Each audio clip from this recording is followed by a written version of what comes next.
क्या कह रहे हैं? सिर्फ मोदी जी ने फीता काटा है, जो भी काम हुआ है ना वो तो कांग्रेस में हुआ है। और जो राहुल गांधी का जो भी उसका मतलब उस पर यही तो है, जहाँ पे कांग्रेस की तरफ से कोई बोलेगा बोलने ही नहीं दिया जाएगा। यही तो है, राहुल गांधी को भी नहीं बोलने दिया जाता है, राहुल गांधी को नहीं बोलने दिया जाता है। और जो भी भ्रष्टाचारी है वो बीजेपी में है। लगता है कि 24 में राहुल गांधी जी प्रधानमंत्री बन जाएंगे? बिल्कुल बनेंगे, जनता लोग यही कह रही है। यहाँ पे तो 4 लोग हैं। अगर देश में कांग्रेस दोबारा आती है तो हर जगह नवाज सुनने को पड़ेगी सबको। अच्छा। हाँ, सब जगह सुनेंगे। जो आजाद होती है सब वही सुने, घर घर वही सुनाई देगी। ये कम से कम बीजेपी के कार्यकाल में ये कम हुई है। और नहीं एक बार सुने, मंदिर जाए जो पूजे जा रहे हैं ना, ये मंदिर नहीं होगा, मंदिर ढाए जाएंगे सबरे। ये सब ये कांग्रेस की देन है, जो आज बीजेपी की देन है, जो आज मंदिर और हिंदू आज करके बोल रहा है। और नहीं सुनो, ये कोई नहीं बोल पाता। आज तक कोई देश का प्रधानमंत्री ऐसा नहीं हुआ जिसने इतने विदेशों से संबंध बनाए हो। G20 समिट जो प्रधानमंत्री जी ने किया है, ये सबसे बढ़िया किया है। आज तक कोई ऐसा प्रधानमंत्री नहीं हुआ जिसने इतने विदेशों से जाकर कनेक्शन बैठाए हो। सारे काम अच्छे ही किए वैसे। घुसपैठ की बढ़ाई है, बेरोजगारी बढ़ जाएगी। बांग्लादेश से आ गए, म्यांमार से आ गए, सब पाकिस्तान से आ गए, ये बेरोजगारी बढ़ेगी क्या होगी? आपने घुसपैठिया बढ़ा रखे, तुम्हें रोजगार कहाँ से मिलेगा?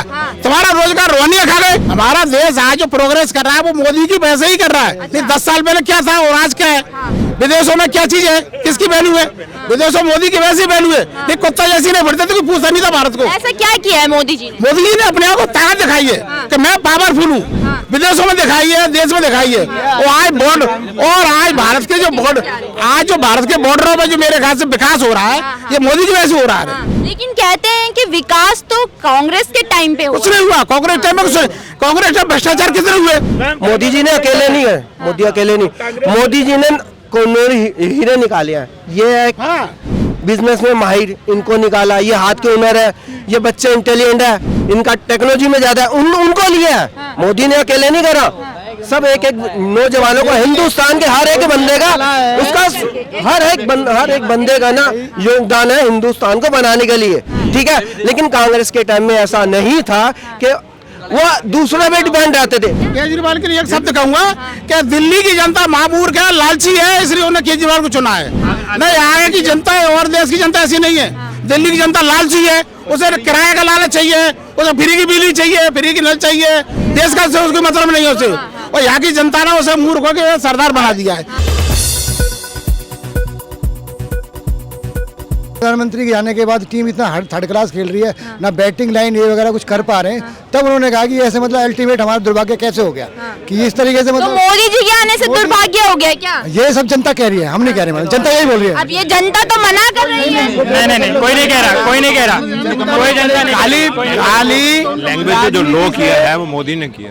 क्या किया है? मूर्खों का सरदार कह के ना, जो एग्जाम्पल भी दिया उसने कि भी वो जो फोन्स के बारे में है, कैसा प्रोडक्शन कहाँ हो रहा है, उन्होंने ये नहीं कि उनको पॉइंट नहीं किया, पॉइंट किया है राहुल गांधी को। तो लैंग्वेज को लो उन्होंने शुरू किया ना, लेकिन उन्होंने नाम नहीं लिया था। प्रोडक्शन के बारे में ही उन्होंने बताया था। राहुल गांधी ने प्रोडक्शन के बारे में बात करी थी, उन्होंने प्रोडक्शन के बारे में बताया। बात तो वही है, लोग समझ जाते। नहीं उनकी भाई उन्होंने किसी का नाम का लिया। मोदी जी ने ये कहा था कि मूर्खों को सरदार, वही मूर्खों को सरदार जो है वो समझेगा आपको। उन्होंने किसी का नाम तो लिया नहीं, ना किसी पार्टी का नाम लिया, ना राहुल गांधी का नाम लिया, किसी का नहीं लिया। राहुल ने अपने आप को समझा। उन्होंने फोन के बारे में फोन के बारे में बोला। लेकिन एक सवाल ये है कि आज जहां हम सुनिए एक बात सुन लीजिए, पहले मेरी बात सुन लीजिए। आज जहाँ हम चांद पे पहुंच गए हैं, जहाँ हम कहते हैं कि हम आधुनिक समाज में जी रहे हैं, और जहाँ हम इतना कहते हैं कि हमारा देश इतना तरक्की कर रहा है, वहीं अगर हम पनौती शब्द का यूज करते हैं या नकारात्मक भावना लाते हैं, तो क्या ये चीज सही है? गलत है। हमारा देश आज जो प्रोग्रेस कर रहा है वो मोदी की वजह से ही कर रहा है। नहीं 10 साल पहले क्या था और आज क्या है? विदेशों में क्या चीज है, किसकी वैल्यू है? विदेशों में मोदी की वैसी वैल्यू है। नहीं कुत्ता जैसी नहीं बढ़ते तो कोई पूछता नहीं था भारत को। ऐसा क्या किया है मोदी जी ने? मोदी जी ने अपने आप को ताकत दिखाई है कि मैं पावरफुल हूँ। विदेशों में दिखाई है, देश में दिखाई है। और आज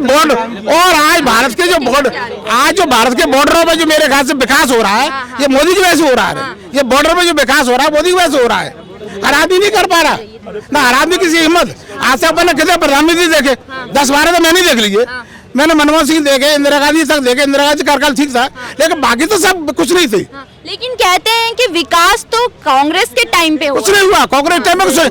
कांग्रेस में भ्रष्टाचार कितने हुए?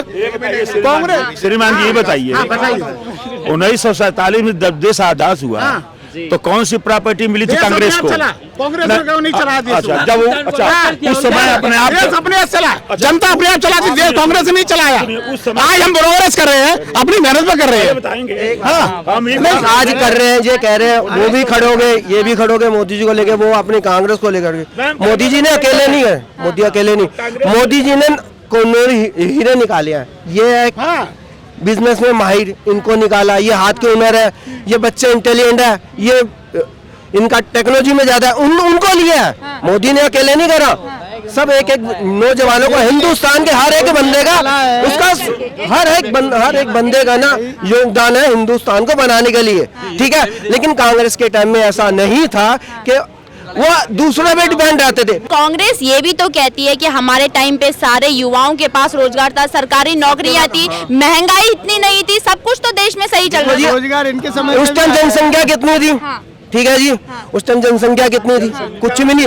आज ये कह रहे हैं, कांग्रेस को ये पीटते हैं, बिजली का बिल जमा कराने जाओ तो सबसे पहले घूस देनी पड़ती थी, पानी का बिल जमा कराने जाओ पहले घूस देनी पड़ती थी, गैस सिलेंडर लेने जाओ पहले रिक्शे में लेके जाना पड़ता था, वो कहता था 3 दिन बाद मिलेगा। किसी थाने में जाइए, किसी थाने में जाइए और केवल एप्लीकेशन की कॉपी मांगिए, बिना पैसा दिए मैं जनेऊ उतार दूंगा अपना।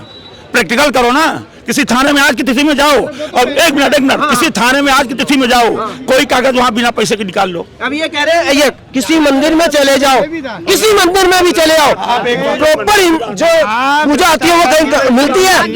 बात आपको वही करके दिखा रहा हूँ।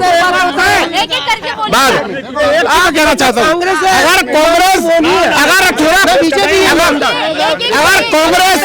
अगर देश में कांग्रेस दोबारा आती है तो हर जगह नवाज सुनने को मिलेगी सबको। हाँ, सब जगह सुनेंगे, जो आजाद होती है सब वही सुने, घर घर वही सुनाई देगी। ये कम से कम बीजेपी के कार्यकाल में ये कम हुई है। और नहीं एक बार सुने, मंदिर जाए जो पूजे जा रहे हैं ना, ये मंदिर नहीं होगा, मंदिर ढाए जाएंगे सबरे। ये सब ये कांग्रेस की देन है, जो आज बीजेपी की देन है, जो आज मंदिर और हिंदू आज करके बोल रहा है। और नहीं सुनो, ये कोई नहीं बोल पाता। लेकिन कह रहे बीजेपी की देन तो ये भी है कि देश में नफरत की दुकानें चला रही है बीजेपी। एक बात सुनो, अपनी बात को कहना नफरत नहीं है, अपनी बात को कहना। मैं अपनी बात कह रहा हूँ, इसमें नफरत कहाँ से है? आज हिंदू बोल पा रहा है, आज हिंदू बोल पा रहा है, और मेरे ख्याल से मुस्लिम शांत है। और नहीं, कल के दिन देखे बोले केरल देखिए जाकर के, क्या हाल है हिंदुओं का। जब मेरे ख्याल से हिंदू बोल सकते नहीं पाते। आज देश में हिंदुस्तान में जो हिंदी भाषा है ना, जब मोदी की वजह से ही है, ये हिंदू बोल पा रहा है। आज काशी पे सुना था, द्वारका है, ये सब हिंदुओं से है। किसने करा हिंदू को? 1000 साल मुगलों ने शासन किया, जब हिंदू खतरे में था। अकबर के यहाँ उसका मुट्ठी में एक चिन्ह रह गया था, एक आदमी में से 10,000 में से 101 बच्चे थे। मुगलों के समय में जो जितना पिट गया वो बच गया, और जिसने गद्दारी करी वो मर गया, वो आज मुसलमानों ने बैठा है। हाँ, तो मुस्लिम पे मत लड़िए। आज तक कोई देश का प्रधानमंत्री ऐसा नहीं हुआ जिसने इतने विदेशों से संबंध बनाए हो। G20 समिट जो प्रधानमंत्री जी ने किया है, ये सबसे बढ़िया किया है। आज तक कोई ऐसा प्रधानमंत्री नहीं हुआ जिसने इतने विदेशों से जाकर कनेक्शन बैठाए हो। सारे काम अच्छे ही किए वैसे। क्या नाम है आपका? मेरा नाम शिवम कुमार शर्मा है। शिवम जी, युवा है, युवाओं पे सबसे ज्यादा विपक्ष बोलता है कि 9 सालों में बेरोजगारी अपनी चरम सीमा पर पहुंच गई है। नहीं, वैसे ये सबके अपने अपने वो है, सबके अपने अपने व्यू है ये। वैसे ऐसा तो कुछ इतना ज्यादा खास है नहीं। घुसपैठ बढ़ाई है, बेरोजगारी बढ़ जाएगी। बांग्लादेश से आ गए, म्यांमार से आ गए, सब पाकिस्तान से आ गए, ये बेरोजगारी बढ़ेगी क्या होगी? आपने घुसपैठियां बढ़ा रखे हैं, तुम्हें रोजगार कहाँ से मिलेगा? तुम्हारा रोजगार रोहनिया खा गए, और कौन खाएगा? हिंदुस्तान को जगह कहाँ मिलेगी आपको? आपके वो काम करने वाले तो वो रोहनिया कर रहे हैं। आज का जो दुकान है, मेरे ख्याल से सबको उन पर कब्जा उन्हीं का हो रहा है विदेशियों पे। वो 2 पैसे कम में काम करते हैं, हिंदुस्तान इसलिए बेरोजगारी चल रही है। लेकिन आज भी हमारा जो पढ़ा लिखा लड़का है, और पढ़ा लिखा लड़का, वो आज भी उसे योग्य है, उसे नौकरी मिल रही है।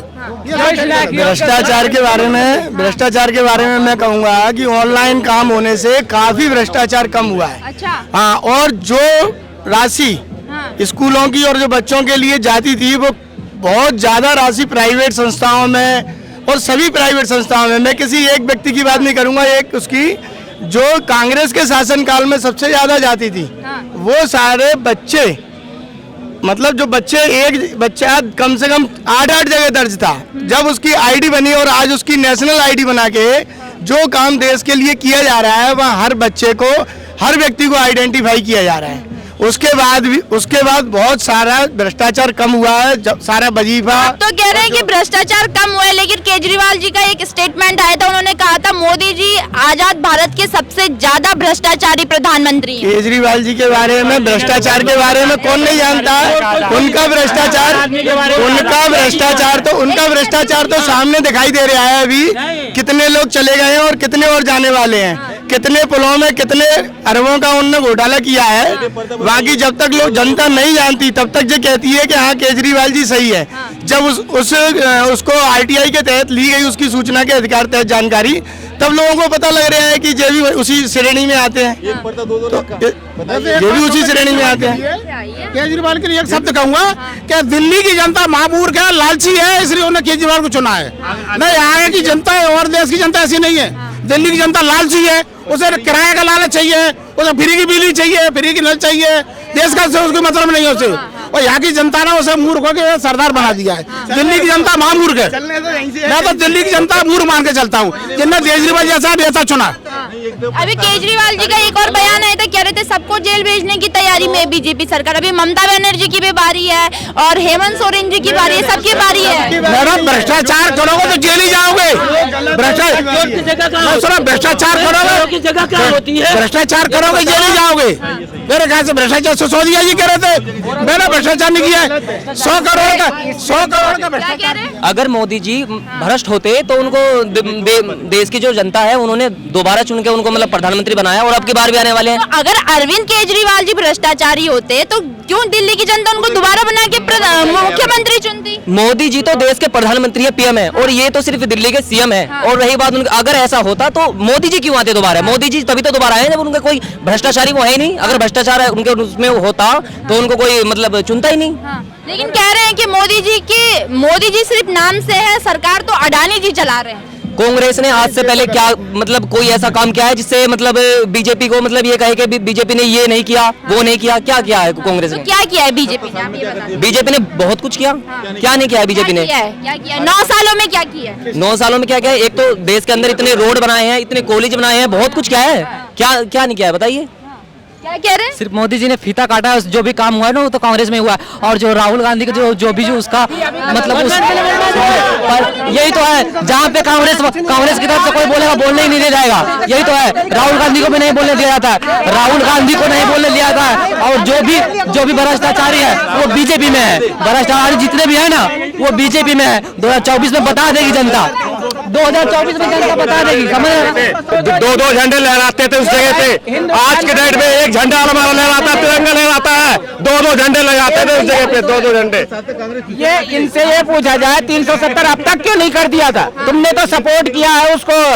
बता देगी जनता। राहुल गांधी ने जो ग्राउंड लेवल पर चल के जो पैदल यात्रा किया है ना, उसके बाद में जनता ने अब समझ लिया है कि क्या चल रहा है। बीजेपी जितना भी भ्रष्टाचार हुआ, मोदी जी जहाँ भी फीता काटना होता है वहाँ पे मोदी जी पहुँचा। लगता है कि 24 में राहुल गांधी जी प्रधानमंत्री बन जाएंगे? बिल्कुल बनेंगे, जनता लोग यही कह रही है।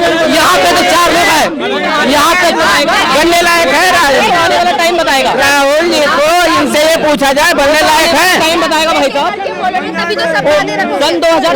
सन 2024 बताएगी, आने वाला टाइम बताएगा। प्रधानमंत्री कौन बनेगा, तिवारी कौन बनेगा और पहली बार कौन बनेगा, ये तो आने वाला टाइम बताएगा आपको। देखते रहना, हम भी यही हैं, आप भी यही हैं। हाँ, तो आप अच्छे से देखते रहो होता क्या है। मुख्यमंत्री बन के आए तब भी हम बने। देखिए चैलेंज कर रहे हैं कि पहले राहुल गांधी जी कहीं का मुख्यमंत्री बन जाए। बस ऐसा ही है।